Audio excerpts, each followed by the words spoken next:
네, 안녕하세요. 저는 쓰리빌리언의 세일즈 마케팅을 총괄하고 있는 이숙진입니다. 오늘 첫 번째 저희 쓰리빌리언 웨비나의 사회를 맡게 되었습니다. 이 영광스러운 자리를 주셔서 감사드리고요. 저희가 첫 번째로 준비한 이 세미나에 정말 많은 분들이 참석도 해주시고 그리고 신청해 주셔서 저희가 준비하는 동안 굉장히 즐거운 마음으로 또는 감사한 마음으로 준비해 왔습니다.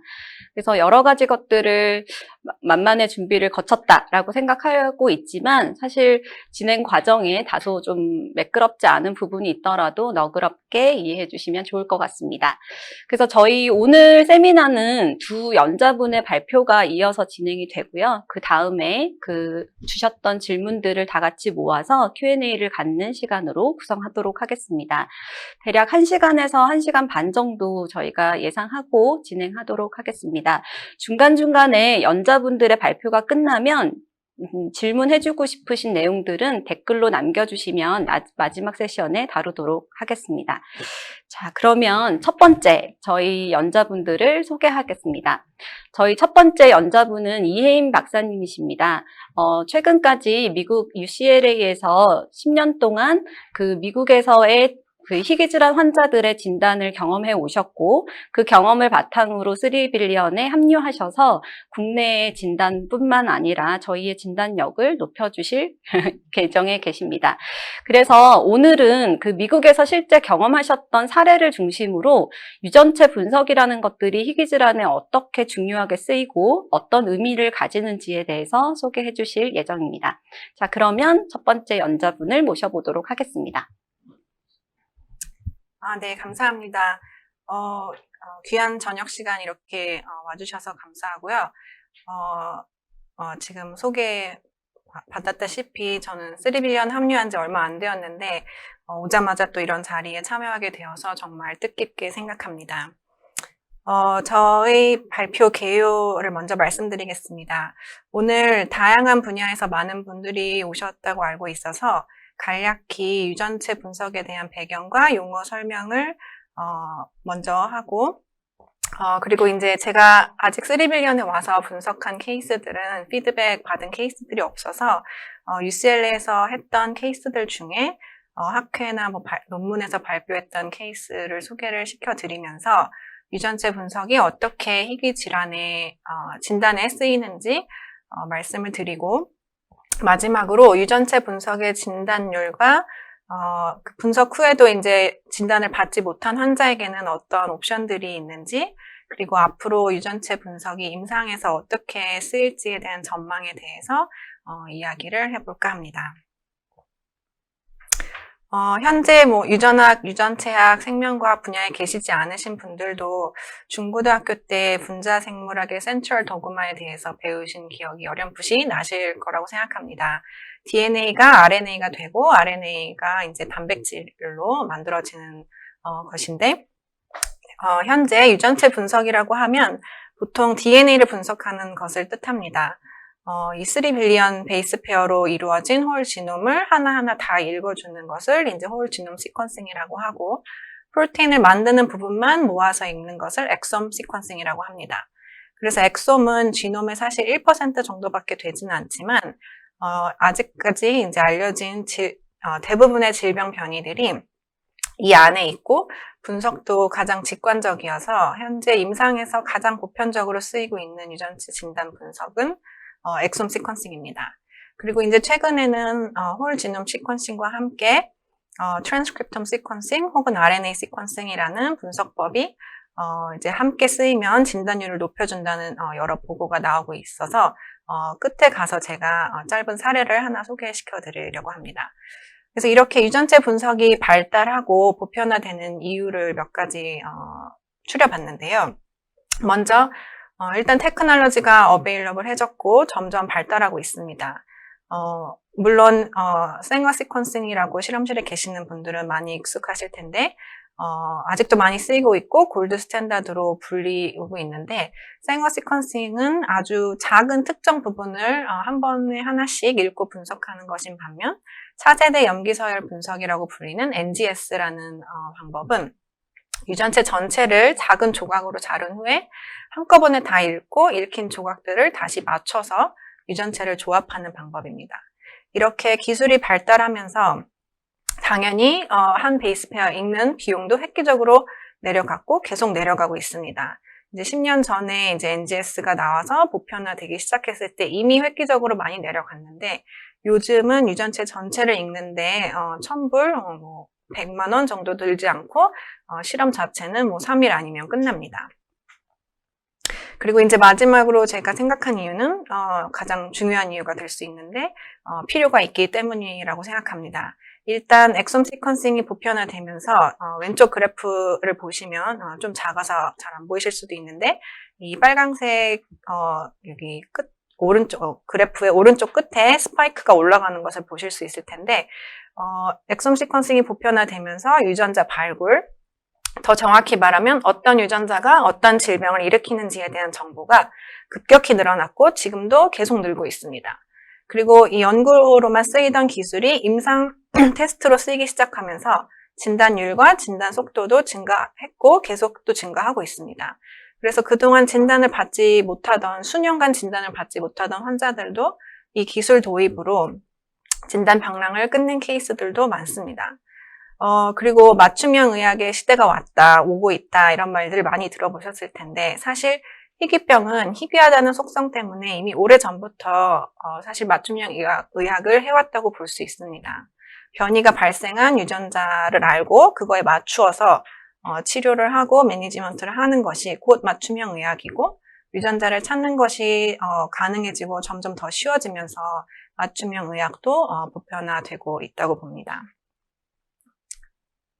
그래서 이제 두 케이스를 소개를 시켜드릴 텐데요. 첫 번째 케이스는 이 유전체 분석을 통해서 새로 진단을 받은 케이스고 두 번째 케이스는 유전체 분석을 통해서 그 진단이 바뀐 경우를 제가 가지고 왔습니다. 첫 번째 케이스는 1살 남아 환자였고 이쪽에 왼쪽 위에 보시다시피 이런 증상들을 갖고 있었는데 이제 가장 뚜렷한 증상은 발달 지연이었고 다소 non-specific한 이런 증상들을 가지고 있었습니다. 제가 왜 non-specific하다고 하는지는 나중에 더 말씀을 드리겠습니다. 누나가 하나 있고 별 이상이 없었고 부모도 별로 특이한 점은 없었습니다. 여러 검사 모두 정상이었고 유전자 검사는 아직 시작하지 않은 상태였습니다. 마침 UCLA에서 엑솜 시퀀싱을 임상 테스트로 도입을 했을 때쯤 이 이제 환자가 저희 병원에 오게 되어서 저희 첫 번째 환자가 되었는데요. 엑솜 시퀀싱을 해보니 피트 홉킨스 신드롬이라는 질병을 일으키는 TCF4라는 유전자에 아주 심각한 변이가 발견되었습니다. 이 변이는 단백질을 짧게 자르는 변이였고 이제 부모에게 없는 새로운 변이라는 거를 저희가 알 수 있었는데 이런 변이들을 디노보 변이라고 합니다. 그 가계도에서 보시면 부모는 이 변이를 갖고 있지 않고 이제 이 환자에게만 보인 거죠. 많은 엑솜 시퀀싱을 받는 환자들이 이러한 노블 변이를 갖고 있는 것을 저희가 알 수 있습니다. 그래서 사실 많은 경우 이렇게 부모를 같이 테스트를 하면 이렇게 새롭게 생긴 변이들 몇 개 안 되는 변이들을 빨리 추릴 수 있기 때문에 분석에 굉장히 많은 도움이 되고 진단율도 확연히 올라가는 것이 여러 군데서 보고가 되어 있습니다. 그래서 이 결과로 이 환자는 피트 홉킨스 신드롬이라는 새로운 진단을 받게 되었습니다. 제가 처음에 심텀 보여드리면서 non-specific하다고 했었는데 그 이유는 환자가 1살 근처에 보였던 심텀들만 가지고는 특정 질병을 의심하고 특정 유전자를 검사해 보기가 힘들기 때문입니다. Developmental Delay, 즉 발달 지연은 엑솜 시퀀싱이 의뢰가 되는 이유 중에 가장 흔한 이유입니다. 근데 이 Developmental Delay를 일으키는 유전자들을 검색을 해보면 2,000개가 훨씬 넘고 매일매일 늘고 있습니다. 그래서 물론 다른 심텀들을 조합을 해서 이 유전자 리스트를 좁힐 수는 있지만 여전히 가능한 유전자가 굉장히 많습니다. 그래서 그리고 특히 이 환자가 진단받은 이 질병을만 볼 때 이걸 이제 의심을 하게 되면 여기 이제 제가 그림으로 보여드리는 이 스코링 시트라는 게 있는데 어떤 증상이 있느냐에 따라 점수를 매겨서 이 유전자를 테스트를 해야겠다 이렇게 결정을 할 수 있지만 사실 이 유전자를 의심하지 않는 한, 그리고 이 환자가 이 증상들을 거의 다 나타내지 않는 한, 여기서 그 충분한 점수를 받아서 이 유전자를 검사를 하기는 힘든 거죠. 그리고 많은 경우 환자들이 이거를 다 나타내는 것도 아니고, 특히 이렇게 어린 환자들은 더군다나 더 다 나타내고 있지 않기 때문에 더 힘든 것입니다. 그래서 이 가족처럼 열심히 진단을 받기 위해 노력하지 않으면 증상들이 더 나타나거나 때로는 악화될 때까지 유전자 검사조차 시작하기가 힘들 수 있습니다. 이 가족의 경우는 이 어머니께서 뭔가 이상하다고 느끼셔서 병원을 6, 7군데나 다닌 끝에 이제 저희 병원에 왔던 건데, 그전 모든 의사 선생님들께서는 좀 더 지켜보자고 하셨었다고 합니다. 진단 후에 이 병은 이제 안타깝게도 치료법은 없지만 뭐가 잘못된 것인지 알아서 참 다행이라고 이렇게 여러 군데서 인터뷰를 하신 내용 중에 하나를 여기 이제 보여드리고 있는 거고, 이 가족은 피트 홉킨스 신드롬 재단을 만들어서 이제 그 후에 계속 활발히 기부금을 모으면서 이 질병 연구를 하시는 분들을 후원을 하고 계십니다. 두 번째 케이스로 넘어가 보겠습니다.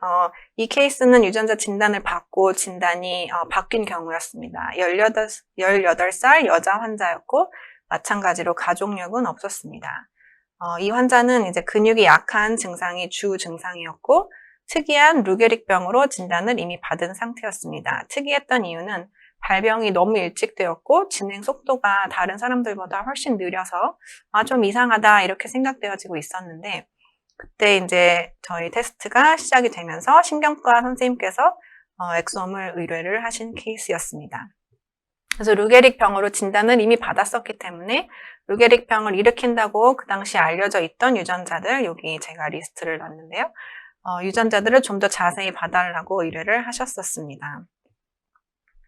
근데 이제 그 리스트 안에서는 희귀한 변이는 발견되지 않았고, 이제 그 대신에 이 가족의 또 하나 특이한 점은 부모가 사촌지간이어서 그 부모가 동시에 갖고 있던 변이들이 많은 경우였는데요.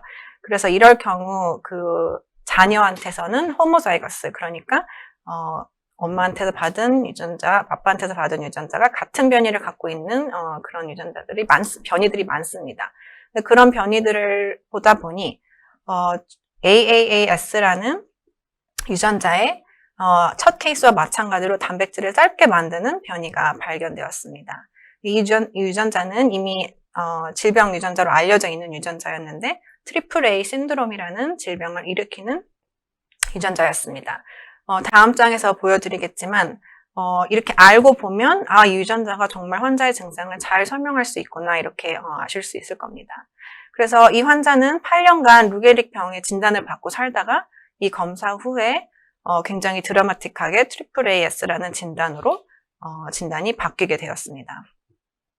그래서 이제 진단 결과를 받으신 신경과 의사 선생님께서 다시 환자를 만나서 진찰을 하셨는데, 이 질병의 특이점 중 하나가 눈물이 전혀 없다는 겁니다. 근데 정말 이 환자도 한 번도 눈물을 흘려본 적이 없었다고 했습니다. 다만 이제 18살 될 때까지 이제 근육 약화가 너무나 큰 문제였기 때문에, 그리고 눈물 없는 건 태어날 때부터 그렇게 태어나서 신경과에 오셔서 별로 그걸 특이하게 언급을 하지 않았던 것 뿐이었습니다. 그리고 또 하나 특이점이 음식물을 삼키기 어려운 증상이 있는데 3년 전에 이미 수술을 받은 상태였습니다. 그리고 이제 다른 증상들, 여기 제가 리스트 해놓은 증상들도 환자의 증상과 잘 맞는 것으로 이렇게 설명이 잘 되었습니다.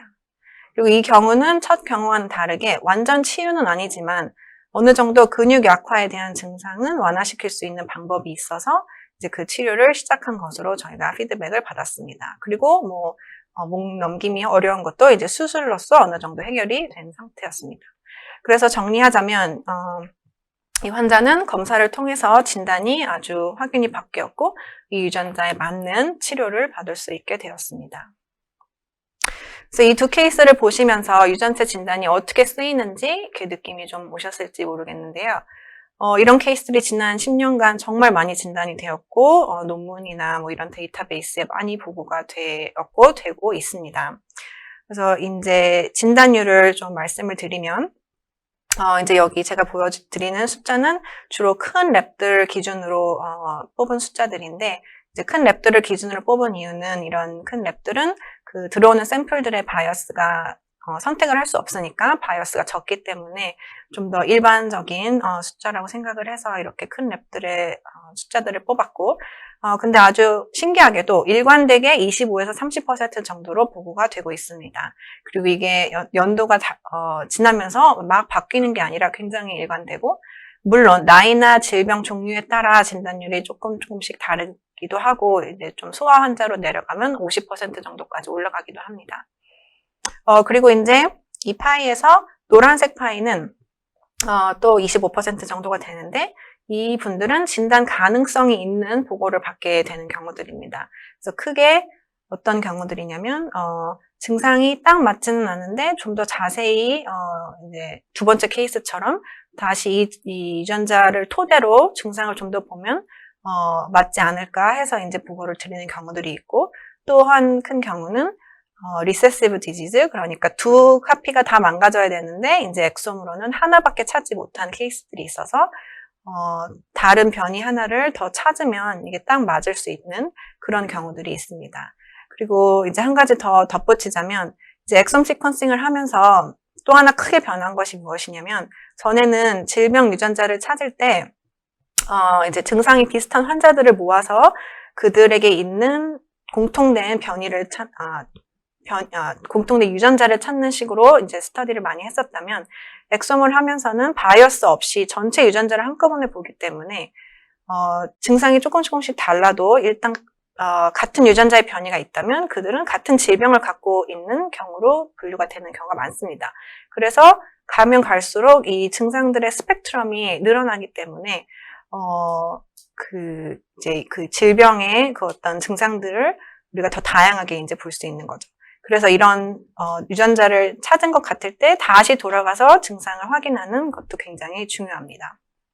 그리고 이제 3% 정도는 새 유전자 발굴의 케이스들입니다. 이런 케이스들은 이제 저희가 연구자들과 공동 연구를 해서 이 유전자가 정말 질병 유전자인지 연구를 하고, 어떨 땐 수년이 걸릴 때도 있지만 이제 그것들이 논문으로 발표가 되면 그걸 다시 가지고 이제 환자를 진단을 확실하게 할 수 있게 되는 경우들입니다.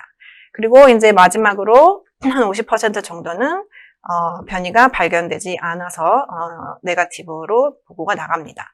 그래서 이들은 왜 진단을 받지 못할까 이제 생각을 해보면, 유전 질병이 아닐 수도 있고요.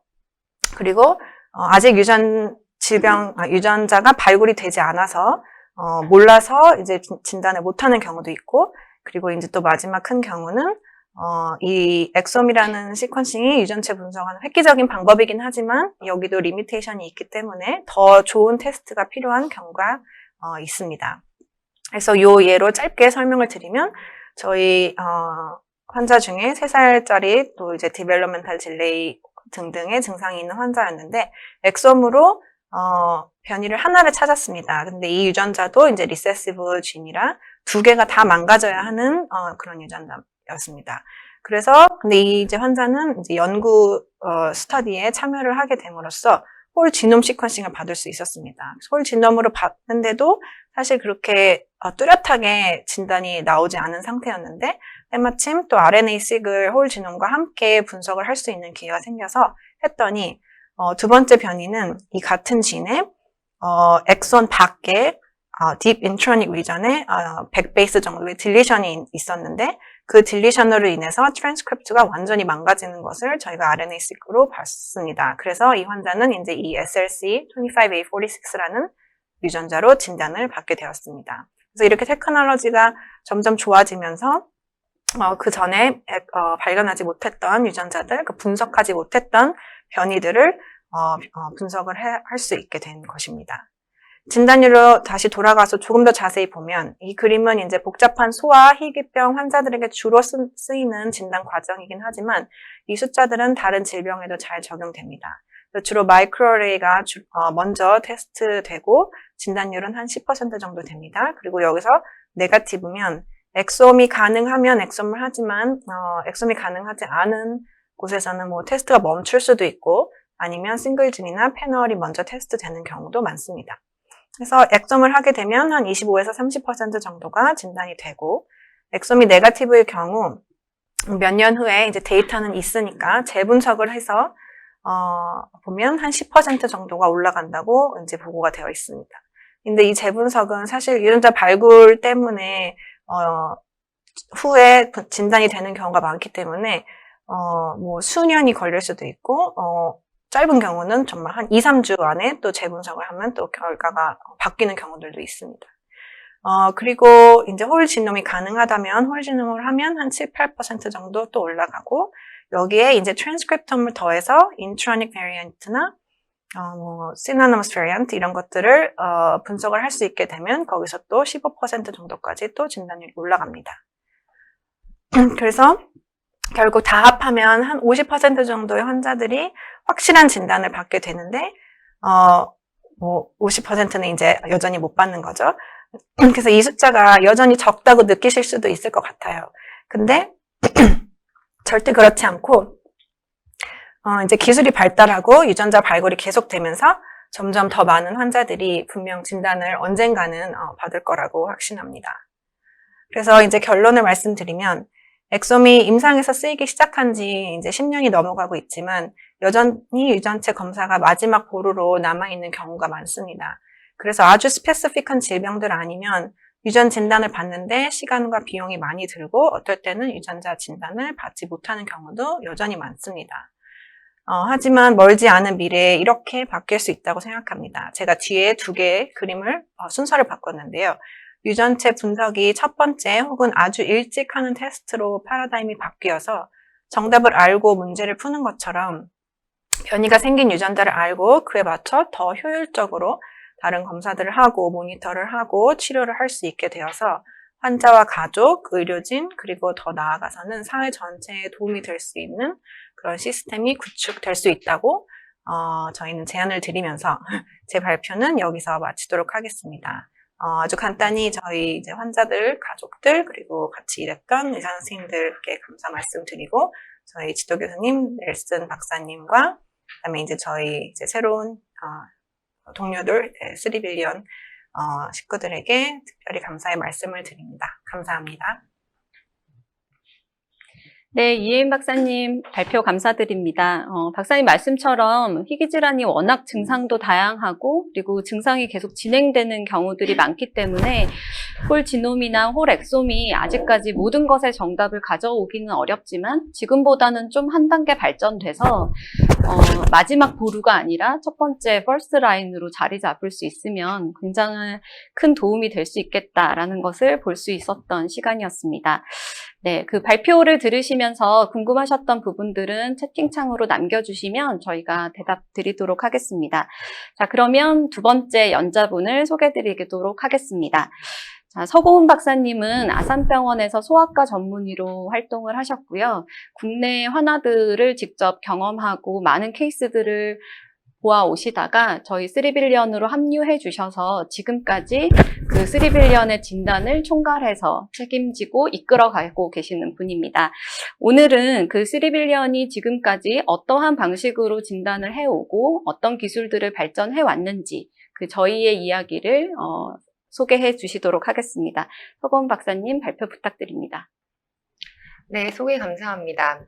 네, 저는 3빌리언의 의학 책임의사 서고은입니다. 앞서 이혜인 박사님께서 Unsolved Patient에서 이제 제네틱 다이그노스에 대한 케이스 리뷰와 엑솜 및 지놈 시퀀싱에 대해서 좀 알려주셨고, 이번 세션은 이러한 레어 디지즈가 의심되는 환자들에서 진단 방향을 끝내기 위한 3빌리언의 다이그노스틱 솔루션에 대해서 소개하고자 합니다. 저희 3빌리언의 클리니컬 엑솜 시퀀싱 테스트는 풀 커버된 서비스로 첫 번째 하이 퀄리티 시퀀싱, 두 번째 시퀀싱 데이터의 분석, 세 번째는 ACMG를 기반한 변이 해석과 변이의 우선순위와 네 번째로는 마지막 그 내부 유전학자들과 임상에 의한 디지즈 코징 변이를 리뷰하고 레포트하는 4가지 과정으로 구성됩니다. 첫 번째, 이제 저희 회사는 내부적으로 실험실을 갖추고 있기 때문에 일루미나 이제 최신 기계인 노바식 6000을 시퀀싱 기계와 IDT 엑솜 캐처 키트를 이용해서 2만여 개의 유전자를 커버하고 있습니다. 아까 이엔 박사님께서 설명해 주셨다시피 엑솜을 캐처하는 키트이기 때문에 프로틴 코딩 진을 주로 보는 그런 방법이라고 볼 수 있고, 평균 뎁스 오브 커버리지는 100 이상, 20x 커버리지는 98% 이상을 보장하고 있습니다. 시퀀싱을 통해 나온 데이터를 인터널 바이오 인포마틱 파이프라인을 통해서 프로세싱하여 베리언트 콜링 포맷이라고 하는 VCF를 생성하고 있으며, 저희가 이제 그거를 이제 스탠다드 샘플과 비교를 해 보았을 때 정확도가 99% 이상으로 확인되었습니다. 이렇게 엑솜 시퀀싱을 통해 나온 변이는 평균적으로 한 사람당 10만여 개 정도 되고, 이러한 변이를 해석하고 우선순위하기 위해서 3빌리언은 에비던스라고 하는 분석 파이프라인을 2018년에 런칭하게 되었습니다. 이 분석 파이프라인은 매일 업데이트되는 데이터베이스, 모디파이된 베리언트 클래시피케이션, 증상 유사도 측정으로 이제 3가지로 구성되어 있으며, 이를 통해서 한 사람당 발생하는 10만여 개의 변이를 하이 파퓰레이션 프리퀀시와 베리언트의 패소제너시티, 디지즈 어소시에이션 등 여러 기준을 통해서 필터를 하게 되면 오른쪽에 나온 그림과 같이 마지막 단계 83 플러스 마이너스 33 베리언트가 보이시는데 100에서 150개 정도의 변이들로 리스트업 하게 됩니다. 그리고 이러한 변이들을 이제 저희 내부의 유전학자와 임상의가 매뉴얼리 리뷰하고 디스커션을 해서 이제 레포트를 하게 됩니다. 저희 전체 시스템에 대한 피규어가 되겠습니다. 여기에 보시면 임상의에서 제공받은 환자의 임상 정보와 샘플, 블러드나 DNA, 부컬 매테리얼을 에비던스를 통해 자동적으로 변이와 질환에 대한 정보를 프로세싱, 엔지니어링하여 캔디데이트, 진, 디지즈, 베리언트 페어를 리스팅하게 되고, 리뷰 후에 베리언트를 셀렉션해서 레포트하게 됩니다. 그럼 이렇게 레포트된 이런 변이도 이후에 팔로우업을 받고 다시 내부 DB에 축적하여 재분석 혹은 새로운 환자를 분석하는 데 가공하여서 쓰이게 됩니다. 좀 전에 말씀드린 저희 내부 분석 파이프라인 에비던스에 대해서 조금 더 자세히 설명해 드리겠습니다. 변이 해석을 하기 위해서는 사실 데이터베이스를 어떤 걸 쓰느냐, 얼마나 많은 데이터베이스를 컨스트럭션 하느냐가 매우 중요합니다. 그 데이터베이스 안에는 유전자, 트랜스크립트, 변이, 질환, 증상 정보 이런 것들이 있고, 이런 모든 것들을 저희가 모아서 이제 구조화하게 됩니다. 그래서 저희 회사 같은 경우에는 한 수십 개, 30개 넘는 데이터베이스를 자체적으로 다시 가공하여서 사용하고 있고, 또 이러한 데이터베이스는 굉장히 서로 다른 시기에 업데이트를 하여 업데이트를 하게 됩니다. 그래서 업데이트하는 시기에 노티파이를 해줘서 우리가 업데이트했다라고 알려주는 데이터베이스가 있는가 반면, 어떤 데이터베이스는 이제 어떤 노티피케이션 없이도 업데이트가 진행되고 있습니다. 그래서 오른쪽에 보시면 가장 중요한, 이제 저희가 변이 해석할 때 가장 중요하게 쓰이는 데이터베이스가 있는데, 이게 이제 오밈이라는 디지털 데이터베이스, 클린버라고 하는 베리언트 데이터베이스가 있고, 이 두 데이터베이스는 특히 1단위 혹은 주 단위로 계속 업데이트가 되고 있습니다. 따라서 이제 에비던스는 매일 밤 자정을 기점으로 하여서 저희 내부에 사용하는 모든 데이터베이스를 체크하여서 새로운 혹은 이제 변화된 정보를 확인하여 업데이트하고 다시 내부 데이터베이스로 저장하게 됩니다. 그럼 이러한 DB를 바탕으로 이제 변이를 분류하기 위해서 ACMG라고 하는 가이드라인을 따르게 되는데요. 이 가이드라인은 2015년에 이제 수많은 변이를 컨시스턴트하게 이제 해석하기 위해서 미국 유전학회 American College of Medical Genetics라고 하는 곳에서 이제 발간한 논문이 되겠습니다. 그래서 총 28개의 크라이테리아로 구성이 되어 있고, 크게는 이제 패소제닉, 이제 비나인 크라이테리아로 나누게 됩니다. 패소제닉 크라이테리아는 16개, 비나인 크라이테리아는 12개로 구성되어 있고, 각 분류 안에서 강도에 따라서 스탠더론, very strong, moderate, supporting으로 나누게 됩니다. 이 28개의 크라이테리아를 조합해서 베리언트 클래시피케이션을 하게 되고, 이렇게 되면 이제 5가지로 나눠지게 되는데, 패소제닉, likely pathogenic, uncertain significance, likely benign 이렇게 분류하게 됩니다.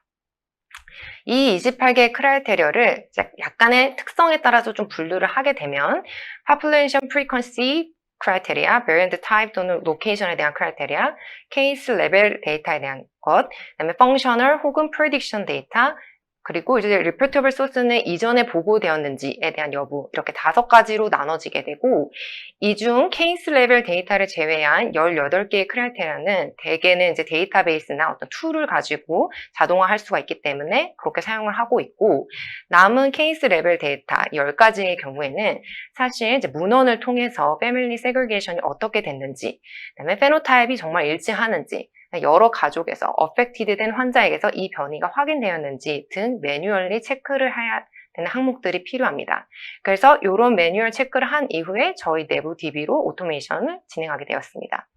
따라서 저희 판독 시에는 다음과 같은 이제 각 변이에 대한 유전자, 질환 이런 정보들이 나오게 되고, 변이가 이제 어떻게 분류되었는지 그 크라이테리아에 대한 정보를 확인할 수가 있게 됩니다. 그래서 이걸 바탕으로 이제 저희 내부적으로 다시 리뷰를 하고 확인해서 레포팅을 하게 됩니다. 또한 이제 저희 3시넷이라고 하는 딥러닝 기반의 자연 상태의 단백질 서열과 원래 기존 상태의 단백질 서열과 변이된 단백질 서열을 비교해서 병원성을 판단하는 프리딕션 툴을 개발하였습니다. 현재까지 이제 프리딕션 툴 하면 이제 보통 일반적으로 임상이가 인실리코라고 얘기하는 그런 툴인데요. 이제 인실리코로 가장 좋은 성능을 가지고 있는 게 이제 레벨이라는 그 툴이 되겠고, 저희 3시넷과 레벨을 비교해 봤을 때 좀 더 높은 성능을 3시넷이 가지고 있다는 것을 확인하였습니다. 오른쪽 피규어를 또 보시게 되면 단일 변이의 정확도, 즉 디지즈 코징 베리언트는 정말 패소제닉하다고 판단하고 논 커징 베리언트를 비나인하다고 판단하는 이런 정확도가 레벨에 비해서 2배 정도 높은 것을 확인하였습니다. 그래서 저희 회사는 이 3시넷을 이용하여 변이가 단백질에 얼마나 해로운 영향을 주는지도 이제 같이 평가하는 요소로 사용하고 있습니다. 또 추가적으로 이제 엑솜 데이터에서 변이를 읽는 리드와 베이스 수의 차이를 통해서 엑솜 기반의 카피 넘버 베리언트를 콜링하여 분석에 사용하고 있습니다. 맨 아래쪽 그림을 보시면 이제 컨트롤에 비교하여 리드 뎁스 레이쇼가 낮을 경우 로스, 높을 경우 게인으로 이제 평가하게 됩니다. 그래서 저희 회사에서 이제 3B CMV라고 하는 이런 CMV 툴을 이제 개발을 했고, 20개의 이미 엑소닉 딜리션으로 알려진 스탠다드 샘플을 이용해서 밸리데이션을 했을 때, 1개를 제외하고 19개, 즉 딜리션은 100%, 듀플리케이션은 75% 정확하게 디텍하였습니다. 물론 이제 엑솜 시퀀싱은 사실 숏 리드로 이렇게 읽는다고 아까 이제 이엔 박사님께서 설명을 해주셨는데, 이런 테크니컬 리미테이션이 있기 때문에 이 카피 넘버 베리에이션이 어디서 시작되고 어디서 끝나는지 그런 브레이크 포인트를 제대로 판단하기는 어렵습니다. 그래서 이 3B CMV 역시 그런 테크니컬 리미테이션을 가지고는 있지만, 그래도 CMV 존재 여부를 이제 확인하는데 아주 유용하다고 볼 수가 있겠습니다. 그리고 마지막으로 증상 유사도 시스템입니다. 이거는 이제 환자의 페노타입을 환자가 가지고 있는 증상이 실제 제네틱 디지즈에서 알려진 심텀과 비교해서 이 증상이 얼마나 그 알려진 증상과 유사하냐 이런 거를 측정하는 것입니다. 아시다시피 현재 알려진 제네틱 디지즈가 7천여 개 이상이 되고, 그거에 이제 그 7천여 개의 디지즈가 갖는 증상 또한 굉장히 방대하기 때문에 이것을 모두 알고 환자의 증상과 디지즈의 증상을 비교하는 것은 쉬운 일이 아닙니다.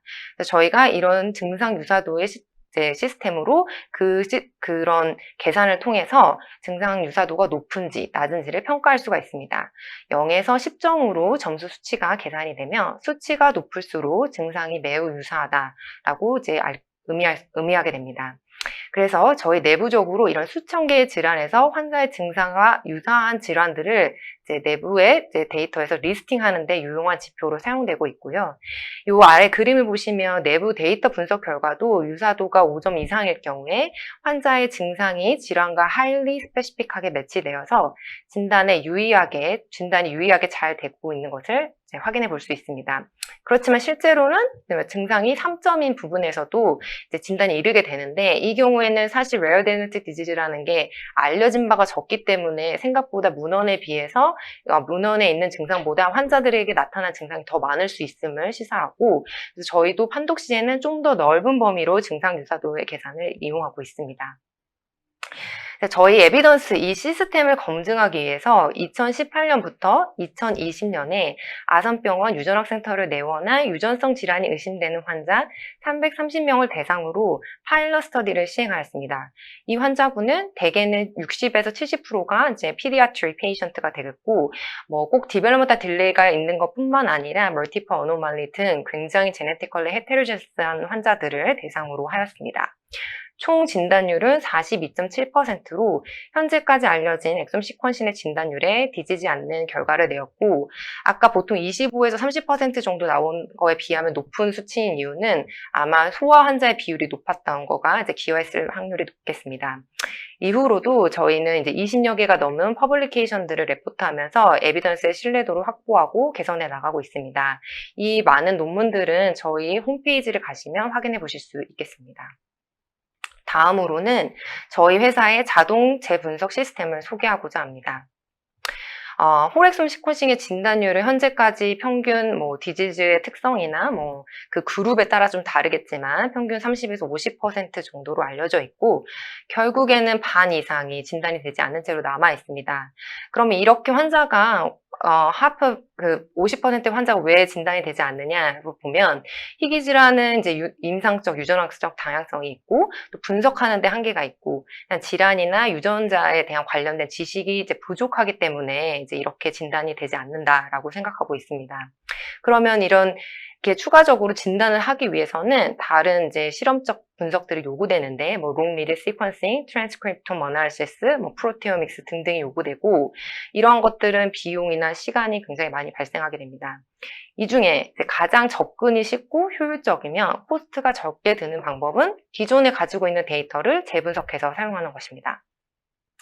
그래서 2018년부터 NGS 데이터에 대한 재분석에 관련된 연구들이 굉장히 활발하게 있었고, 이 표에서 보시면은 이제 파란색 막대는 이니셜 분석 시의 진단율, 주황색 막대는 재분석 시에 증가된 진단율을 이제 보여주고 있는데요. 평균적으로는 이제 10%, 많게는 15%까지 이제 진단이 증가하는 것을 확인해 보실 수 있습니다. 그럼 이런 재분석을 통해서 진단이 되는 원인들은 새로운 유전자와 질환의 발견, variant reclassification, 임상적인 증상의 업데이트, CMV 분석 등이 있을 수가 있는데, 아까 이제 이혜인 박사님이 이제 설명해 주신 바대로 정말 가장 중요한 원인은 새로운 유전자와 질환의 발견입니다. 즉, 처음에 분석했을 때는 이 이제 전혀 recognize 되지 않던 이 유전자가 시간이 흘러서 발견되면서 진단이 되는 경우라고 볼 수가 있겠습니다.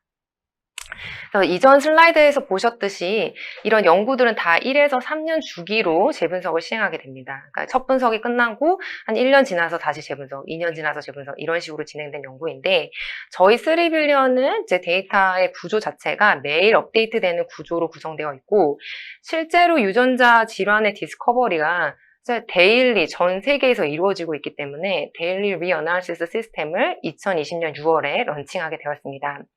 매일 DB를 업데이트하고 이를 바탕으로 undiagnosed 된 환자들의 데이터를 다시 어노테이션을 하게 되면, 여기서 새롭게 발생된 패소제니, likely 패소제니, high supportive한 VS의 변이가 확인되면 정말 이 변이가 환자의 페노타입에 잘 맞는지, 그리고 이 변이가 정말 합당한지에 대해서 체크하여 리뷰 후 레포트하게 됩니다. 실제 케이스를 소개해 드리겠습니다. 2020년 11월에 이제 1살 된 피메일 여아가 디스몰픽한 페이스 피처와 웹내, dilated cardiomyopathy, dysplastic kidney가 있었고, cervical vertebral body에 약간의 이상, 그다음에 손가락의 이상, 팩투스 캐리너튼 등 다양한 증상이 있었고, 처음에는 터너 신드롬으로 의심해서 캐리오타이핑을 먼저 시행한 것으로 알고 있습니다. 당시에 노말로 확인이 되어서 저희 분석을 이제 의뢰 주셨습니다. 이니셜 어널시스 상에서는 임상적으로 유의한 변이가 확인되지 않아서 저희가 12월에 언다이그노스트로 레포트를 하였고, 바로 이후에 데일리 리어널시스 시스템으로 이 환자는 들어가게 됩니다. 그런데 이제 2021년 3월 9일에 오밈이라는 아까 말씀드린 가장 중요한 디지즈 데이터베이스에 vertebral cardiac transesophageal renal and limb defect라고 하는, 말 그대로 이 기관에 다 문제가 있는 그런 질환인데요. 이런 새로운 엔트리가 업데이트가 되었습니다. 그래서 저희 환자도 3월 15일에 이 WBP11이라는 진에서 이제 유전자의 이제 단백질의 길이가 짧아져서 유전자의 프로덕트를 형성하지 않게 되는 그런 변이가, likely pathogenic한 변이가 확인이 되었고, 저희가 레포트를 하였으면 해당 의뢰자가 환자의 증상과 매우 핏하고 이 유전자의 변이가 드노보로 확인이 되면서 컨펌에, 이제 진단에 이르게 되었습니다. 마지막으로 이제 저희 회사가 이제까지 이런 진단 사업을 하면서 이제 가지고 있던 다이그노스틱 스탯을 좀 공유하고자 합니다. 저희 회사가 이제 2016년 말 2017년 가까이에서 설립을 했고, 이때부터 지금까지 15,000여 개의 제네틱 디지즈가 의심되는 환자의 데이터를 축적해 오고 있으며, 사실 전 세계 60여 개국, 150여 개의 기관과 콜라보레이션을 하고 있습니다.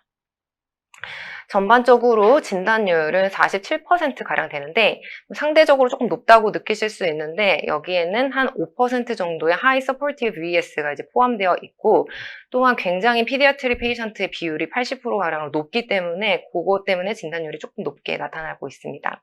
그리고 각 올감마다는 30에서 50% 정도를 이제 보이고 있습니다.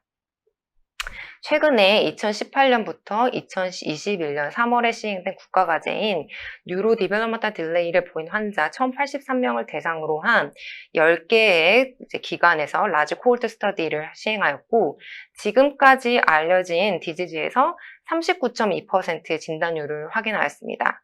아직 디지즈로 규명이 되진 않았지만 여러 문헌에서 이런 진과 이 페노타입이 이제 굉장히 어소시에이션이 있다라고 알려진 유전자 10개에서도 패토제닉 변이가 확인이 돼서 총 40.2%가량 진단율을 확인하였습니다.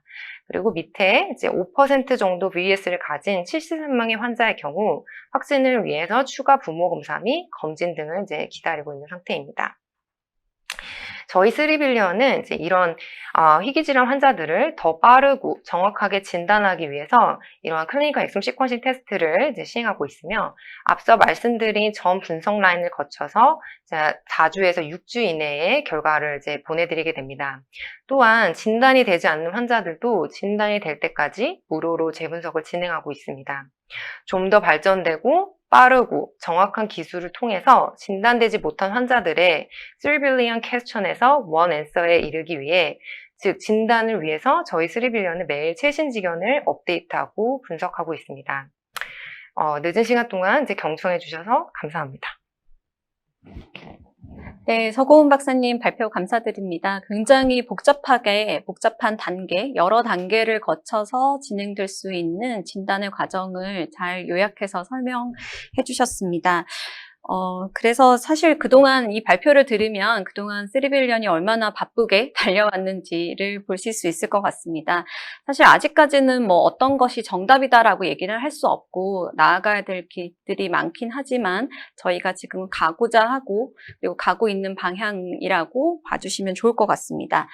네, 그러면 이제 두 연자분들이 시간을 너무 잘 딱 지켜주셔서 저희가 충분한 지금 댓글이 굉장히 많이 올라오고 있는데요.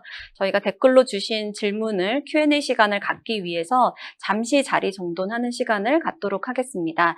그 쉬는 동안에 그 화면에 그 QR코드 또는 댓글창에 링크를 통해서 저희가 간단한 방명록 남겨주시면 내일 금요일이니까 저희가 맛있는 커피를 보내드리도록 하겠습니다. 그래서 잠시 뒤에 뵙겠습니다.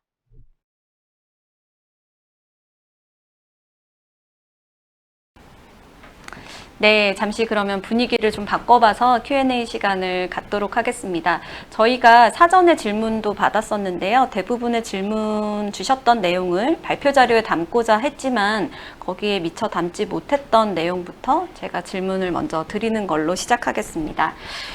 네.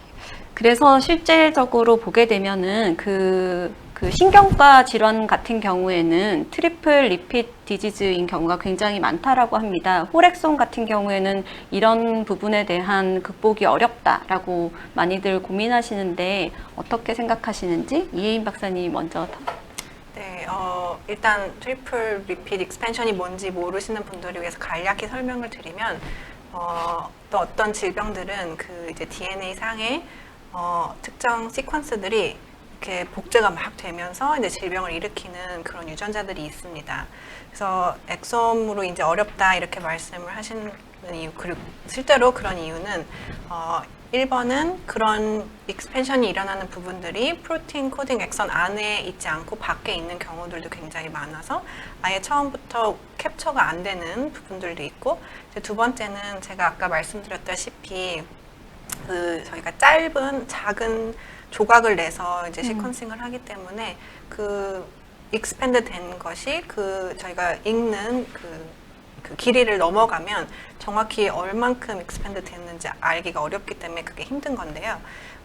사실 홀 지놈으로 하면 이제 그런 거를 어느 정도 에스티메이트 할 수 있는 프로그램들이 최근에 많이 나왔습니다. 그래서 꽤 정확하게 할 수 있는데 엑솜을 사용하는 한은 좀 어렵다고 이제 생각이 되고, 그래서 현실적인 방안은 그런 질병 의심이 되면 이제 그런 패널을 먼저 테스트를 하시고 그게 네거티브이면 이제 엑솜을 하시는 방안, 아니면 홀 지놈이 가능하다면 바로 홀 지놈으로 가서 두 개를 다 하는 그런 방안이 있을 수 있을 것 같습니다.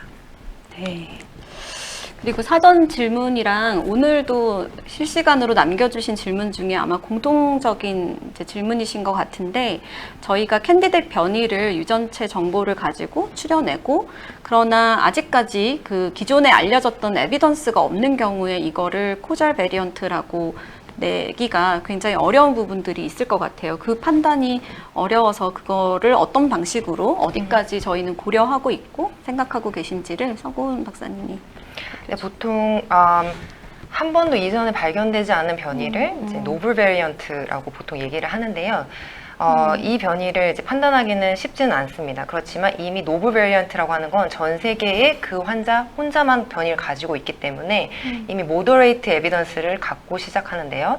거기다가 이제 이 변이가 어떻게 생겼는지, 미스센스 타입인지 아니면 뭐 프로틴을 잘라먹는 그런 널 베리언트 타입인지 혹은 인트론에 있는지 등 이런 변이의 타입을 또 판단하게 되고, 이 변이가 어디 위치에 있는지, 정말 핫스팟인지 아니면 펑셔널 도메인에 위치해 있는지 등을 평가하게 됩니다. 이런 것들이 사실 ACMG 가이드라인에 각 한 카테고리씩을 차지하고 있으면 이걸 바탕으로 저희가 이제 베리언트 클래시피케이션을 하게 되고, 여기서 더 중요한 거는 사실 이제 펑셔널 스터디를 하면 좋은데 그거는 이제 비용도 많이 들고 시간도 많이 들어서 조금 어려운 부분이고, 오히려 가족 검사를 통해서 아까 말씀해 주신 뭐 디노보, 뭐 엄마 아빠한테는 확인되지 않았지만 이 환자만 가지고 있는 스포라딕 케이스다, 혹은 이제 리세시브 같은 경우에 엄마한테 하나 받고 아빠한테 하나 받아서 이런 다른 알리를 가지고 있다라는 거를 이제 확인하게 되면 확실히 더 코졸한 이제 베리언트가 될 수 있습니다. 네. 그리고 그러면 이제 오늘 남겨주신 질문들 중에 저희가 좀 뽑아보겠습니다. 아까 이혜인 박사님께 여쭤보는 질문인 것 같고요. 핏 호프킨스인 경우에 얼굴 모양이 굉장히 뚜렷해서 임상 증상만으로도 확인이 가능하고, 그리고 의심되면 싱글진으로만도 가능한 것 같은데 굳이 홀 엑솜을 해야 되나? 라는 부분들이 있는 것 같습니다. 이 부분에 대해서. 제가 아까 그거를 얘기를 하려다 말았는데, 사실 그 6-7군데 다니면서 다 좀 지켜보자 했던 의사 선생님들께서 얼굴 모양이 약간 이상한 것 같긴 하지만 아빠를 많이 닮은 것 같다라고 간 데마다 그렇게 들었다고 했습니다. 그래서 알고 보면 사실 어떤 경우는 정말 너무 특이해서 딱 보자마자, 그리고 많이 환자를 보신 분들은 딱 보자마자 아실 수도 있지만 그게 이제 전문가, 약간 뭐라고 해야 되죠? 딱 그 전공에 가지 않으면 놓칠 수도 있는 부분이 많아서 물론 가능은 하지만 이렇게 바이어스 없이 전체를 다 읽어서 빨리 볼 수 있다면 그게 어쩌면 더 효율적인 방법이 될 수 있지 않을까 싶습니다. 추가로 좀 네, 말씀을 네, 드리고 네. 싶은데 반대로 그런 경우도 있어요. 이 환자가 정말 이 질환인 것 같아서 의심이 돼서 의뢰된 경우에도 실제 그 질환이 아닌 오히려 정말 다른 레어 제네틱 디지즈로 컨펌된 경우가 있어서 이런 것들은 사실 약간의 바이어스가 있을 수 있고, 너무 레어 제네틱 디지즈가 디지즈의 그 심텀의 정보도 충분하지 않아서 차라리 이제 엑솜처럼 이제 바이어스 없이 보는 게 훨씬 더 효율적일 수 있다. 네, 네.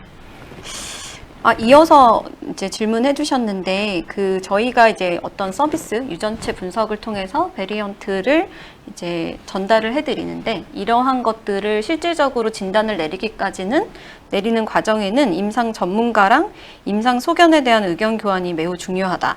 그래서 서비스로는 한계가 있어 보입니다라는 얘기를 주셨어요. 그래서 저희 서비스가 그 과정에 어느 정도까지 참여되고 있는지를 좀 소개시켜 주시면 좋을 것 같아요. 네, 저희는 보통 저희가 레포팅을 하게 되면 사실 이제 만약에 그 레포팅 답변에 대해서 조금 뭔가 네. 더 궁금하거나 네. 좀 더 많은 임상 정보를 주시고 싶으신 분은 네. 이제 미리 먼저 피드백을 주시는 경우도 있고, 네. 혹은 제가 이제 분석을 통해서 보면서 이러한 정보를 더 알고 싶고 네. 환자에 대한 어떤 인포를 더 받고 싶으면 이제 피드백을 원해서 제가 네. 디스커션 하는 경우가 있습니다. 네. 물론 이제 병원에 대해 세팅되어 있는 랩에 비해서는 이런 이제 디스커션에 약간의 한계가 있긴 하지만 그렇습니다. 사실 저도 아무래도 이제 클리니컬 에어리어가 있었기 때문에 어느 정도 그런 페노타입의 커버는 좀 가능하다라고 이제 생각하고 있습니다. 그래서 실질적으로 저희도 그 임상 선생님들이 저희가 전달을 드리고 저희한테 다시 디스커션을 하는 줌콜도 자주 진행을 하고 디스커션 하는 자리를 자주 갖고 있으니까 저희 쪽에서 진단을 받으신 분들은 그 결과에 대해서 저희 쪽으로 얼마든지 피드백 주시면 저희도 좋을 것 같습니다. 네, 그 다음 질문은 3시넷에 대한 질문인데요. 3시넷의 결과를 ACMG 가이드라인에 반영하고 계신 건지요? 3시넷의 효능 검증에 대한 논문을 알려주실 수 있나요? 라는 질문을 주셨어요. 네, 저희 쓰리시넷의 논문은 현재 지금 바이오 인포마틱스라는 저 저널에 이제 마이너 리비전을 끝내고 네, 아마 곧 몇 개월 안에 나올 것 같고요. 이 쓰리시넷을 이제 제가 좀 간단하게 아까 설명을 해서 이걸로 모든 변이를 다 판단해서 이걸로 결과를 낸다라고 오해하실 수 있는데 현재까지는 이 쓰리시넷은 PP3라고 하는 이게 어떤 이제 프리딕션 툴에서 이게 이제 델리터리에서 하다 안 하다를 평가하는 그 룰의 하나의 어떤 이제 서포팅한 부분일 뿐이에요. 그래서 저희는 일단은 논문이 나오진 않았지만 앱에서 이제 효능을 검증했기 때문에 쓰리시넷의 점수에서 0.75 스코어 이상이 되면 PP3를 부여해가지고 이제 판단하고 있습니다. 그래서 이제 PP3를 받은 변이 같은 경우에 레포트에 쓰리시넷 스코어를 같이 네. 적어서 이제 보내드리고 있습니다. 그리고 받지 않아도 낮아도 너무 다른 증거들이 맞으면 이제 보고를 할 수도 그쵸. 있는 그런 거죠. 네, 알겠습니다. 다음 질문 드려보겠습니다. 그 처음부터 홀지놈이나 홀엑솜을 하지 않고 그 증상을 기록지로 HPO 분류법에 따라서 처음에 이제 솔팅하고 의심 가는 질환에 대한 캔디데이트 균을 검사하는 것이 더 효율적이지 않나요? 라는 질문을 주셨어요. 그래서 이런 식으로 진행하셨던 경험도 있는지를 여쭤보네요. 사실 뭐 엑솜 나오기 전까지는 거의 그런 식으로 다 진행이 되었던 그쵸. 거겠죠. 네. 이제 가장 가능성 있는 유전자부터 네. 검사를 하는. 그리고 네. 그치만 이제 항상 효율성을 따질 때는 뭐 시간과 그쵸. 얼마나 돈이 드는지 이런 걸 다 종합적으로 검토를 해야 되는데 현재 상황에서는 사실 엑솜 지놈조차도 너무나 가격이 다운되고 네. 시간도 빨리빨리 진행할 수 있기 때문에 그 유전자 리스트가 어느 정도 이상이 되면 사실 그냥 엑솜 혹은 지놈을 그냥 진행을 하는 것이 효율성이 훨씬 크다고 생각이 됩니다. 네, 알겠습니다. 그 다음 질문 드려보겠습니다. 머신러닝을 통해서 진단이 많이 연구되고 있는 분야이긴 한데 회사의 머신러닝을 이용한 진단 기술력을 법적으로 보호받을 수 있는지 어려운 질문이죠. 네. 뭐 그거는 아무래도 만약에 이제 저희가 아직까지는 이 머신러닝 그걸 이용해서 그쵸. 변이가 맞다, 아니다 판단하는 수준까지 올라온 건 아니고 그렇습니다. 그런 걸 하는 데는 지금 거의 없다고 보시면 되고 그냥 그쵸? 이거는 아시다시피 인공지능 베이스, 뭐 베이스 이런 것들은 다 프리딕션일 뿐이라서 네. 저희가 다 한 번씩은 확인하고 거쳐야 되는 과정이 필요한 휴먼 리소스가 무조건 필요한 상태라서요. 네, 네. 아직은- 먼 훗날은 네. 이제 언젠가 그렇게 네, 알파고보다는 네, 네. 저희가 낫다. 네. 그리고 다음 질문입니다. 질환에 대한 유전자에 대해서 타겟 시퀀싱을 1차적으로 수행하고 있는데 다음 전략으로 홀지놈을 가는 것이 유리할지 아까 언급해 주셨던 것 같아요. RNA식을 하는 게 좋을지 무리해서라도 롱리드식을 하는 게 좋을지 고민이 되신다고 합니다. 선생님께서. 네. 어렵죠. 이제 주로 하는 방법은 엑섬이 네거티브면 이제 지놈으로 가고 네. 지놈도 네거티브면 거기다 이제 트랜스크립텀을 더하는 방법으로 하는데 이제 그거는 네. 가장 큰 이유는 가격 문제입니다. 네.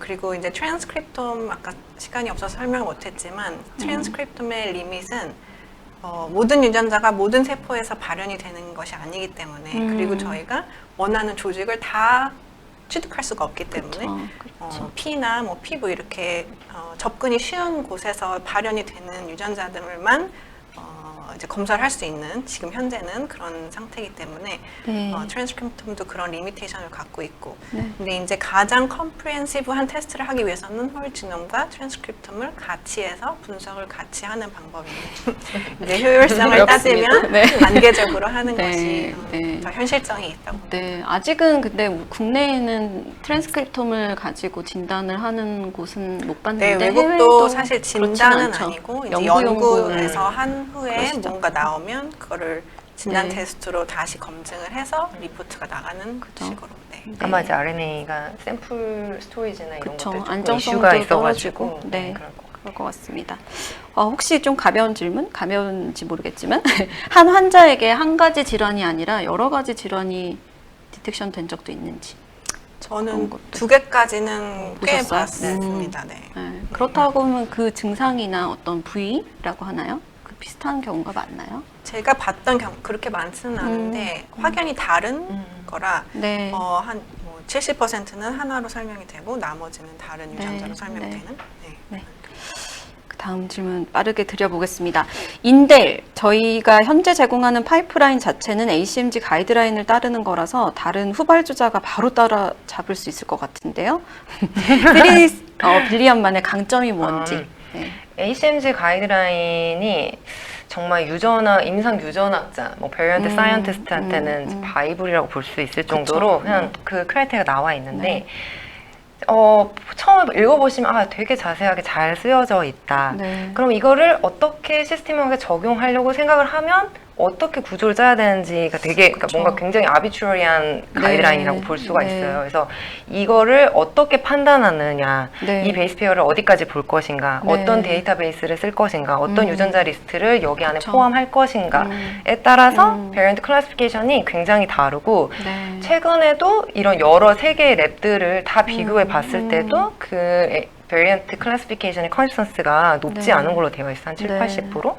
그렇기 때문에 저희가 얼마나 이런 것들을 컨시스턴트하고 어큐러시하게 베리언트 클래시피케이션 하느냐 이거의 그쵸. 차이가 아마 네. 진단율의 차이를 만들 거라고 네. 저는 일단 생각하고 있습니다. 그래서 똑같이 배우더라도 저희가 이해하는 게 다르듯이 아마 그런 차이가 있을 것 같습니다. 다음 근데 롱레인지, 롱리드를 네. 얘기를 안 네, 한 것 네, 같아요. 네. 롱리드도 이제 점점 가격이 내려가고 있어서 지금 사실 훨씬 비싸서 그렇게 네, 네. 임상적으로 그쵸. 쉽게 쓸 수 있는 상황은 아니지만 근데 현재까지는 롱리드가 디텍트한 것 중에 숏리드가 못한 것이 그렇게 많이 복원되지 못했어요. 네. 그리고 트랜스크립톤까지 보면 사실 음. 더 이제 그 롱리드가 정말 필요한가 이런 의문을 들게 하는 경우가 네. 많아서 물론 네. 롱리드만으로 디텍트 된 것들도 있지만 네, 아직은 네. 그 숏리드의 홀 지놈과 트랜스크립톤이 정말 대부분 많은 걸 설명을 잘 할 수 있다고 팩바이오에서 섭섭해. 네. 언젠가는 언젠가는 그쵸. 네, 알겠습니다. 그 다음 질문 드리겠습니다. 데일리하게 DB를 업데이트해서 분석을 진행한다고 하셨는데 패소제니시티가 변경된 경우에 어떤 식으로 고객에게 전달이 되는지와 진단 외에 약물 정보 등 다른 정보도 제공을 하시나요? 라고 질문해 주셨어요.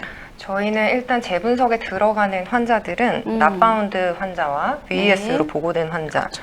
그러니까 뭐 또 다른 뭐 CMV 보고하거나 뭐 여러 가지 경우들도 있어요. 그러니까 inconclusive result라고 하는 내부 이제 기준이 있고 그 기준에 들어간 환자들은 다 재분석에 포함이 됩니다. 그래서 거기에 이제 그 환자들을 이제 매일 재분석을 했을 때 뭔가 다른 변이가 나오거나 변이가 reclassify가 되면 저희가 이제 레포트를 다시 만들어서 네. 자동 메일 가게 하는 시스템으로 지금 네. 업데이트가 된 네. 상태로 알고 있고요. 네, 네. 다른 질문이 하나 뭐였죠? 네, 진단 외에 약물 정보 같은 것들도 제공을 하냐 이 질문이 있었어요. 저희는 아직은 그 정보는 제공은 음. 하지 않고 그냥 네. 디지즈 관련된 정보만 네, 제공하고 네, 있는 네, 상태입니다. 그렇습니다. 그 다음에 3빌리언에서 진행하는 대부분의 분석은 결국 프로틴 서열의 문제로 생기는 로스 오브 펑션에서 비롯할 것이라는 가정하에 이루어지는 것 같습니다. 혹시 단백질 서열은 동일하지만 유전체 발현 패턴이 변화되거나 프로틴 액티비티 변화, 포스트 트랜스크립션 등의 변화로 인해서 발생되는 질병의 진단을 하실 계획이 있으신가요? 라는 질문을 주셨어요. 비슷한 질문이기도 한 것 같아요. 네. 러서 펑션뿐 아니라 이제 그쵸. 미센스 네. 아미노에시드가 네. 바뀌는 것도 이제 네. 많고요. 네. 이제 뭐 질문을 하신 거는 뭐 시나노머스나 네, 이렇게 그쵸. 그런 것 DNA 같아요. 상에서 예측이 힘든 그런 변이들을 질문을 하신 것 같은데 네. 근데 최근에 하나 도입된 거는 저희 랩뿐이 아니라 네. 이제 그 스플라이싱, 트랜스크립트 스플라이싱에 어떻게 영향을 줄 수 있을지 프리딕션 하는 프로그램들이 나오고 있습니다. 그래서 네. 이제 그거를 저희도 도입을 해서 시나노머스나 뭐 인트론에 있는 변이들도 그 프리딕션 스코어가 어느 정도 되면 좀 더 자세히 보고 이제 그것도 하나의 증거로 에비던스로 이제 저희가 사용을 하고 있고 근데 점점 뭐 이런 머신러닝이나 이런 프로그램들이 발달이 되면서 네. 그런 프리딕션을 할 수 있는 기술도 점점 나아질 거라고 예상하지만 사실 트랜스크립트를 시퀀싱 하지 않는 한 확실히 네. 알 수 없기 때문에 그렇죠. 그렇죠. 거기는 아주 많은 발전이 필요한 부분이라고 봅니다. 네, 그 다음 질문은 소아에게서 발생하는 희귀 질환 중에서 에피제네틱스 이상으로 생기는 경우는 없는지 궁금합니다. 라는 질문을 주셨어요. 있겠죠? 있겠죠. 네, 근데 저희가 아직까지는 네. 다루지 않는 네. 그건 것 같습니다. 다음 질문은 시스템에 대한 질문입니다. 3빌리언의 시스템상 40% 이외에 60%의 경우 지속적인 재분석이 들어간다고 이해했는데 결국 데이터의 어큐뮬레이션으로 인해서 컴퓨터 리소스와 매뉴얼 평가를 위한 인력 증가가 필요하게 될 텐데 이 한계를 어떻게 대비하고 계신지. 아주 좋은 질문이신데요. 네. 저희는 이제 당연히 매일 재분석을 한다는 건 당연 비용이 엄청 많이 발생한다고 네, 그렇죠. 생각하실 수가 있는데 그 비용을 줄이기 위해서 사실 엄청난 하드코어한 코드 작업을 저희 이제 그 관련 인포마틱 이제 그쵸. 이사님이 진행을 해주셨고 네. 실제로 한 사람이 50년간 매일 재분석을 했을 때 $8 정도 드는 것으로 되어 네, 있어요. 네. 그렇기 때문에 저희가 이제 그 비용까지 감안해서 네, 진행을 한 거고 매뉴얼 리소스는 사실 재분석에서 새로운 것들을 픽업해 주면 네. 확인하는 거는 이제 네. 사실 첫 이니셜 분석에 비해서는 조금 네. 덜한 이제 리소스가 든다라고 그렇습니다. 보시면 될 것 같습니다. 네, 알겠습니다. 그 다음에 박사과정을 하고 계신 분인 것 같아요. HPO 텀과 환자가 호소하는 심텀 간의 매칭은 어떤 방식으로 이루어지는지, 그리고 시밀러리티 스코어를 매저한다고 하셨는데 이 부분은 어떤 방식으로 하는지 좀 더 구체적으로 알려주실 수 있을까요? 라고 질문 주셨어요. 저희가 저희 포털에 들어가시면 저희 이제 오더하시는 네, 시스템에 그쵸. 들어가면 증상을 이제 조금 간단하게 쓰시면 자동적으로 네. HPO 텀으로 바뀌는 그쵸. 것들이 나와요. 그럼 네. 이제 그거를 이제 선택하시고 만약 그게 없으면 에디셔널 메모를 쓰시면 저희가 이제 내부적으로 한 번 더 확인해서 전환을 한 다음에 네. 일단 HPO 텀이라는 거는 네. 그냥 나열된 거가 아니고 어떤 트리용으로 되어 있어요. 어떤 큰 네. 25개의 시스템이 있고 그 시스템 안에 또 분류되고 그렇죠. 분류돼서 그거에 따라서 이제 점수를 매저를 조금 다르게 하고는 있어요. 이제 수학적인 부분이 들어가는 거고 네, 네. 그래서 가장 아예 똑같이 매칭된다라고 했을 때 가장 높은 스코어가 들어가는 거고 네. 그 윗단계의 트리에서 매저가 되면 조금 이제 낮은 점수를 갖게 되는 그런 시스템으로 되어 있는데 물론 이게 100% 정확하진 않아요. 왜냐면 HPO 텀만 해도 25,000개가 넘고 그다음에 임상이가 HPO 텀으로 전환이 안 되는 그런 클리니컬 페노타입이 굉장히 많아가지고 네. 완벽하게 매칭이 되지 않기 때문에 아마 이제 매뉴얼에 저희가 한 번 더 확인하는 과정은 또 있습니다. 네, 좋습니다. 그거 좀 연관돼서 질문 드리는데요. 그 진단에 고려하게 되는 변수가 굉장히 많다. 근데 저희가 이제 주문을 받을 때도 여러 가지 환자 정보를 좀 받고 있죠. 이제 환자 진단 시에 주요하게 고려되는 요소가 있나요? 라는 질문을 주셨어요. 그래서 어떤 부분이 똑같이 이제 의뢰를 하더라도 진단율을 좀 더 높일 수 있다. 우리가 분석하는 데 있어서 이런 정보는 정말 의미 있다라고 하는 거를 좀 소개해 주시면 네, 더 좋을 것 같습니다. 증상을 자세하게 주시면 주실수록 정말 진단에 많은 도움이 되고요. 네. 심지어는 검사했는데 이거는 노말이었다. 네. 이런 것도 굉장히 중요한 정보이기 때문에 네.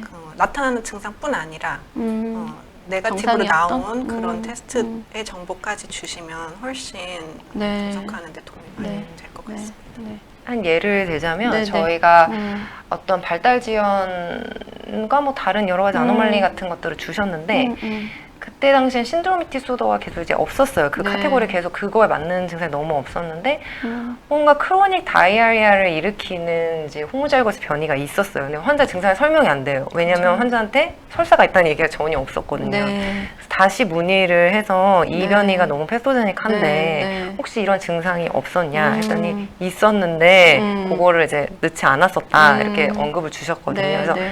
아주 정말 뭐 넌스페시픽한 디벨롭먼트 딜레이 이 정도는 상관이 없는데 정말 메인 심텀 같은 것들은 되게 네. 중요하기 때문에 그걸 네. 주시면 진단율에 훨씬 도움이 됩니다. 네, 그렇습니다. 그 다음 질문 드려볼게요. 진단율이 40에서 50%로 높다라고 얘기를 하셨는데 이게 높은 건가요? 네, 절반 정도밖에 안 되니까 절대적 수치로는 아직 되게 낮아 보이죠. 네.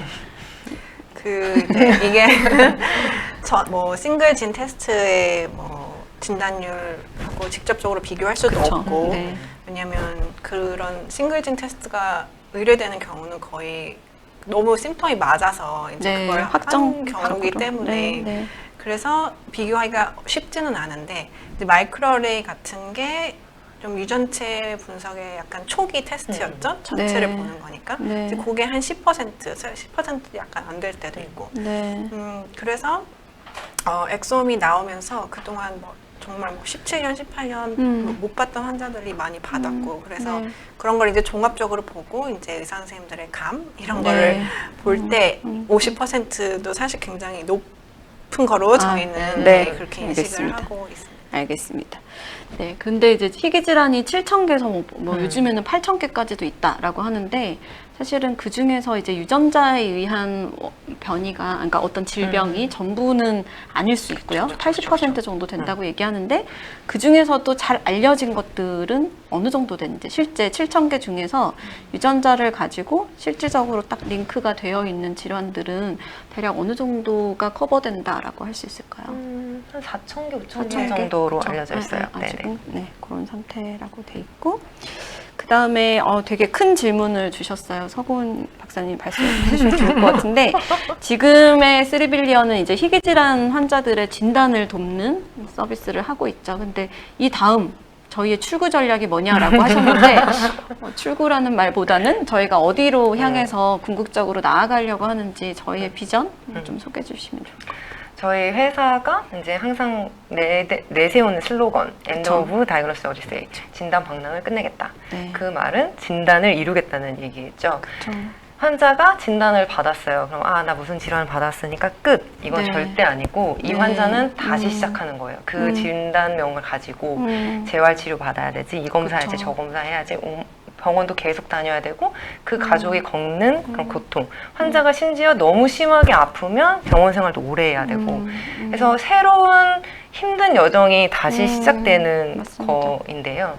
그러면은 이 3빌리언 회사가 진단만 해주고 끝 이건 아니고 이 힘든 여정을 같이 하고 좀 더 편안하게 하기 위해서 저희도 네. 이런 데이터를 모으잖아요. 지노믹 네. 데이터를 모으니까 이 데이터를 바탕으로 이제 네. 인공지능을 하시는 여러분들의 네. 이제 능력을 같이 합해가지고 이제 드러그 타겟을 이제 디스커버리하는 파이프라인을 구축 중에 있습니다. 그래서 네. 이게 이제 어느 정도 잘 구축이 되면 어떤 디지즈와 연관이 맺어서 이제 타겟 드러그를 이제 케미컬을 생성할 수가 네. 있고 네. 그걸 가지고 이제 제약을 해볼 수도 있는 네. 이제 더 나은 이제 방법들이 있을 것 같아요. 네, 좋습니다.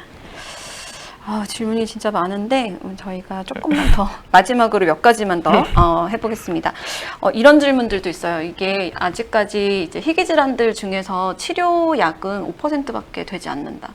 근데 진단을 받았다고 해도 굳이 뭔가 할 수 있는 액션이 없다면 이 진단이 무슨 의미가 있냐, 되려 좌절을 느낀다라는 환자분들도 계세요. 근데 그럼에도 불구하고 진단이 왜 중요한지에 대해서 김 박사님. 네. 제가 발표했던 케이스, 그쵸. 첫 번째 케이스 같은 경우는 일단 뭔지 모르게 뭔가 그쵸. 느낌은 안 좋은데 그런 상황에서 근데 이것도 뭐 사람마다 다를 수는 있겠죠. 그렇죠. 근데 이제 그 가족 같은 경우는 치료가 없지만 그래도 뭐가 문제인지 알아서 너무 좋다 이런 이제 피드백을 주셨고 그런 가족들도 많고 네. 또 어떤 경우는 이걸 알므로써 치료법은 없지만 이제 다른 가족들도 테스트를 해서 이제 후 세대에 이렇게 계획을 할 수 있는 그런 것도 사실 이제 미국에서는 많이 봤고요. 근데 뭐 모니터 어디를 더 자세히 봐야 되는지 네. 이런 것들도 굉장히 중요한 것 같고. 그렇죠. 네. 그래서 예전에 어떤 기사 이런 인터뷰 봤는데 사실은 미리 몸 컨디션을 잘 조절하고 있어야 그때 새로운 그쵸. 약이나 임상이 됐을 때도 그쵸. 효과를 볼 수 있다라고 했던 것도 기억이 납니다. 간단한 질문인데 사실은 이제 희귀 질환하면 소아들의 질환이다라고 하시는 생각들이 많아요. 그래서 저희가 했던 케이스들 중에서도 성인도 이런 진단을 받았던 케이스가 있는지 어느 정도 비율이 보여지는지. 보통 이제 레어 제네틱 디지즈가 80%가 거의 소아 환자로 그쵸. 이제 알려져 있고 한 20%가 성인 환자인데요. 네. 성인 환자가 조금 더 안타까운 게 아주 잘 살다가 그죠. 갑자기 네. 레이론세, 갑자기 네. 아탁시아, 네, 뭐 네. 갑자기 앞이 안 보인다, 네, 갑자기 뭐 디스토니아, 뭐 이런 되게 뉴로 디제너러티브 디지즈가 좀 많고 뉴로머스큘라나 그다음에 이제 안과 질환이 굉장히 특징적이라서 저희도 한 20% 정도 되는 것 같아요. 그쵸. 근데 신경 쪽 질환은 솔직히 아까 말씀드린 뭐 트리플 익스펜션이라든지 뭐 그런 것들 때문에 조금 진단율이 많이 높은 편은 이제 아닌 걸로 일단 네. 알고 있습니다. 그리고 질문 중에서 제 환자 중에 unusual left ventricular hypertrophy라는 임상적으로 보여서 파브리 또는 카디오 애널리시스를 네네. 의심했는데 네. 결국에는 이제 GLA의 VUS로 인컨클루시브로 결론이 났대요. 근데 네. 이제 앞서 발표했던 네. 업데이트된 데이터베이스로 재분석을 하면 컨클루시브로 바뀔 수 있을까요? 라는 희망적인 네. 그건 이제 제가 그 변이를 봐야지 그쵸. 알 수 있는데 네, 네. VUS가 보통 리클래시파이가 됐을 때 likely 비나인으로 갈 확률이 거의 98%. 그러니까 한 1~2%가 위로 올라가는 거지 네. 대부분은 많이 아래로 내려가기 때문에 조금 네, 한번 그럼에도- 변이를 봐야 더 네. 정확하게 제가 말씀드릴 수 있을 것 그럼에도 같아요. 불구하고 네 저희도 다시 보도록 하겠습니다. 혹시 다른 진에 다른 진에 문제가 있을 수도 네, 있어요. 그럴 수도 있겠네요. 네. 네. 그러면 조현병이나 어티즘 같은 질환에도 진단이 도움이 된 경우도 있었었나요? 라는 게 굉장히 관심이 많죠. 이쪽이. 네, 오티즘 UCL에서 했던 케이스 중에 정말 많은 환자가 오티즘이었는데 그렇죠. 근데 대부분의 환자들이 사실 오티즘의 증상을 나타내면서 이제 뭐 발달 지연, 다른 것들이 같이 있는 환자들이 많았고 진단율도 확실히 그런 에디셔널한 증상이 있을 때 더 높아지고 딱 네. 오티즘만 났을 때는 그렇게 높지는 않았어요. 그렇지만 네. 분명히 너무나 많은 연구들이 진행되고 있기 때문에 네. 그거는 약간 완전 레어라기보다는 약간 컴플렉스와 그 사이에 네. 있는 거로 봐야 될 것 같아요. 네. 환자분이 질문해 주신 것 같아요. 미진단된 환자 데이터를 이제 가지고 있는 연구자일 수도 있고 네. 그 3빌리언에다가 그 데이터를 의뢰해서 재분석을 하는 것도 가능한가요? 라는 질문을 주셨어요. 네, 저희는 이제 데이터를 받아가지고 분석하는 것도 이제 일부 제공을 하고 있기 때문에 네. 근데 이제 아무래도 저희 시스템, 그러니까 엑솜 시퀀싱이라는 검사가 사실 이제 주문하는 사람이 이제 의사, 연구자 네. 뭐 이 정도여야만 하기 때문에 데이터도 마찬가지로 네. 되어 있을 거예요. 네. 그래서 네. 아마 이제 환자분이 그런 것들을 하고 싶으시면 이제 해당 의사분에게 가셔가지고 네. 이제 저희 쪽에 네. 의뢰하시면 될 것 같아요. 그래서 실질적으로 저희 회사에 그 환자분들이 연락을 꽤 많이 하세요. 이제 나는 이런 진단을 받고 싶은데 이런 진단을 도와줄 의료진을 찾기 어려워하시는 분들이 국내뿐만 아니라 해외도 굉장히 많은 것 같아요. 그래서 저희가 이런 자리를 통해서 좀 네트워킹도 쌓이고 하면 훨씬 더 도움을 드릴 수 있을 것 같습니다. 네, 이제 거의 질문을 마무리해도 될 것 같은데요. 마지막으로 질문 드려보겠습니다. 기기와 실험자의 오류도 극복 가능한가요? 라는 질문을 네, 저희의 그 퀄리티 체크를 어떻게 네. 하느냐의 질문인 것 같아요. 네. 물론 이제 데이터를 많이 제너레이션하고 네. 복잡한 분석을 하기 때문에 오류가 있을 수 있죠. 네. 근데 이제 보통 이제 실험하는 연구실과 이런 임상 테스트를 하는 실험실의 큰 차이가 뭐냐면, 뭐 하나 좀 바꿔보고 이렇게 개선시켜 볼까 해도 네. 임상 테스트로 딱 시작을 하면 그렇게 마음대로 바꿀 수가 없어요. 그래서 모든 것이 문서화되어 있고 한 단계마다 이제 퀄리티 체크를 하고 그래야 다음 단계로 넘어갈 수 있기 때문에 그런 오류를 최대한 방지하기 위해서 이제 뭐 인증 검사도 받아야 되고 그래서 그런 가드들을 안전하게 잘 해놓고 있다고 저희 생각하고 있고 또 많은 랩들이 그런 경험들을 공유를 하고 있고 이제 서로 뭐 샘플을 서로 바꿔서 해본다든가 뭐 이런 식으로 체크를 할 수 있는 시스템이 많이 있기 때문에 그런 오류가 있을 수는 있지만 그런 걸 또 잡을 수 있는 그런 것도 저희가 마련을 해놓고 있습니다. 네, 이건 정말 깜짝 질문인데요. 제가 이게 가까이서 뵈면 그 진단 리포트를 마지막 진단하기까지 굉장히 많이 고민하시는 두 분이시거든요. 그래서 내가 이게 진단을 내리는 데 있어서 가장 중요시 생각하는 뭐 이렇게 나만의 어떤 규칙 또는 나만의 원칙 또는 그런 포부? 네, 네, 나는 이 마음으로 이렇게 한다라는 거 짧게 해주시고. 저는 증상과 얼마나 맞을 수 있느냐를 네, 진짜 네, 1번으로 보는 것 같고 네, 그 다음에 환자분들이 그러니까 잘못 해야 되나 진단이 내려졌다고 오해할 만한 리포트는 나가지 않는 게 낫다라는 그쵸, 생각을 그쵸. 갖고 하는 것 같아요. 네. 확실한 것만 네. 일단. 네, 네, 네. 네. 저도 아무래도 이제 환자를 봤어서 그런지 몰라도 증상이 매칭이 안 되면 내 폐소된 변이가 나왔을 때가 제일 되게 힘들어요. 그때가 이게 너무 안 맞는데 어떻게 이런 변이? 그래서 증상이 제일 맞다고 이제 그거를 제일 높이 생각하고 있고 저는 이제 그 원래 환자 한 명 한 명 보는 거가 굉장히 중요하다. 이제 그래서 이제 뭔가 뇌를 보고 이런 걸 되게 중요하게 생각했는데 조금 생각이 바뀐 게 내가 이런 레포트를 수백 명을 내고 하면 수백 명 환자를 보는 것과 같다. 네. 그래서 사실 이제 그레이트 파워는 그레이트 리스폰서빌리티에 맞습니다. 이제 입증한다고 네. 생각해요. 그래서 네. 나의 그런 이런 일에 대한 리스폰서빌리티가 이제 그레이트 파워를 낸다고 생각을 하기 때문에 네. 그 마음으로 일을 하고 있습니다. 네. 제가 깜짝으로 드렸던 질문에도 굉장히 답변 잘해주셔서 감사드리고요. 저희가 이제 시간도 이제 거의 마무리가 됐고 해서 오늘 세미나는 여기서 이제 마무리하도록 하겠습니다. 어떠셨는지 모르겠고 늦은 시간까지 이렇게 경청해 주셔서 대단히 감사드리고요. 앞으로 저희가 해가는 것들에 대해서 지속적으로 이런 자리를 또 마련하고 해서 소통해 가고 희귀질환 환자들의 진단을 위해서 노력하시는 정말 많은 분들이 계시는 것만큼 저희도 거기에 보탬이 되는 3빌리언이 되도록 하겠습니다. 오늘 정말 감사드리고요. 네, 저희가 같이 인사드리는 걸로 오늘 마무리하도록 하겠습니다. 고맙습니다.